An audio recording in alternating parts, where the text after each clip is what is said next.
Hello, friends. Welcome to another lovely day in the video game world. I'm joined by Baby Girl.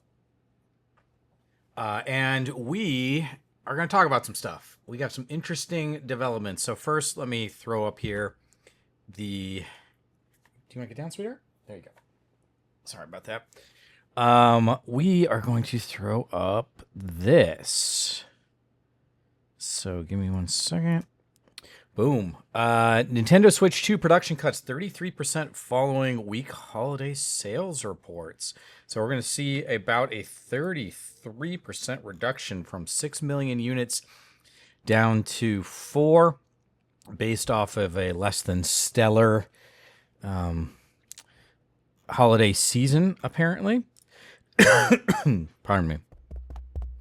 And that is kind of wild. Like, the Switch 2 has been selling really, really well. The Switch 1 was doing excellently, and then the Switch 2 just, I guess, has not been hitting their plans, which probably has a lot to do with the tariffs in the United States, as well as the soaring RAM prices, which are keeping a lot of folks from purchasing, going out and purchasing new consoles, which is going to be even worse because we have this now, which is that the PlayStation catalog of consoles, all of their hardware, is now going to be going up in price. You can see here the PS5 is going from $550 to $650.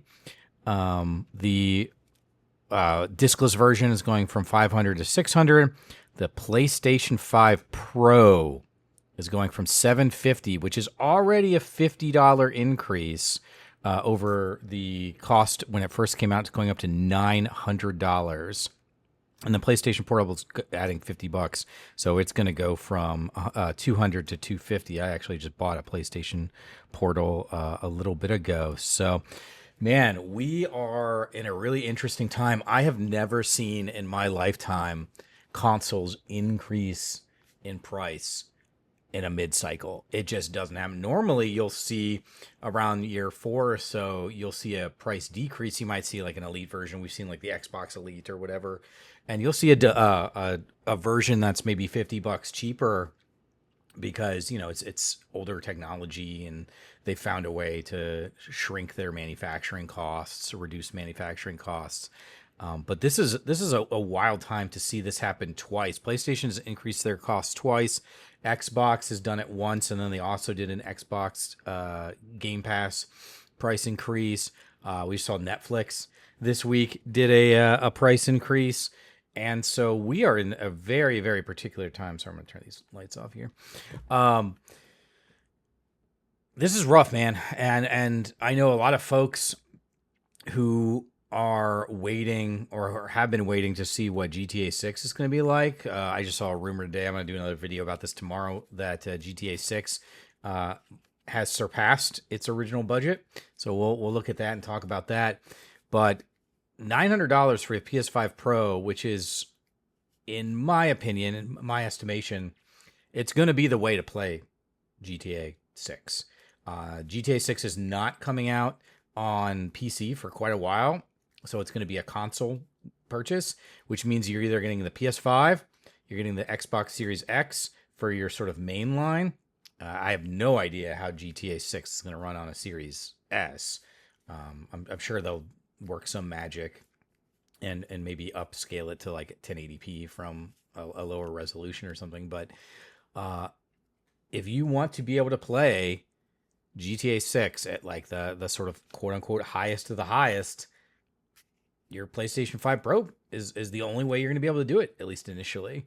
Now, we did see some interesting stuff with the PSSR 2 coming out, or updating across PlayStation's PS5 Pro models. We saw that with the Resident Evil 9 release. They worked with Capcom. But, man, oh man, what a world. $900. They're already in, I won't say they're in super short supply, but they're in shorter supply because they're not being manufactured at the rate of the normal PS5s. And that is before potential scalping issues come into play here. But I just think this speaks largely to the state of the economy right now. People are really struggling. People don't have a lot of money, if any, for disposable income. And I know that gaming is generally considered to be pretty recession resistant, but also we've never seen simultaneous sort of negative economic factors while also seeing increases in hardware prices. So, look at COVID, for example. We had the release of the Series X and S on Xbox and the PlayStation 5. And then we also had the Switch, which had been available since 2017. So it had been out for a couple of years. And people went and kind of scooped those up so that they could have something to do during COVID, because gaming is a pretty cost-effective hobby overall. The amount of money that you can pay for certain games, and there's plenty of free games that you can play that are actually pretty good. Things like Path of Exile, even Fortnite, whether or not you like Fortnite or consider it a great game, it's free. So you can buy your PS5 and play from Fortnite. But there's a lot of other free games or relatively inexpensive games, and there's sales and things like that. So there's plenty of games you can play for relatively inexpensively. But to have the economic factors hit at the same time that the price increases are going up, like this is scary. And I think it's just going to create a world in which gaming is really only catering to those that have money, which is what we're seeing in a lot of places. Las Vegas is suffering from this as a location, but we're seeing a lot of goods and services begin to only cater to the whales, the people that have the money, and the middle class is being, and the lower class is just being absolutely decimated. And I don't want to see that. I love gaming. I want gaming to be something that's accessible to everybody, and to really build a gaming ecosystem in an industry that people think fondly of. And right now, it just seems like it is dollar after dollar right now, and it's a rough place to be. But anyway, I saw that news this weekend. I just wanted to talk about it real fast. Reminder, you can follow me at Volpe Creates on all my social medias. I am trying to do more videos. I was sick. I was at the Game Developer Conference a few weeks ago, and then I got sick, and man, oh man, it knocked me down. So I'm going to try to get more videos out, but really appreciate you, and I will see you in the next one. Take care, y'all.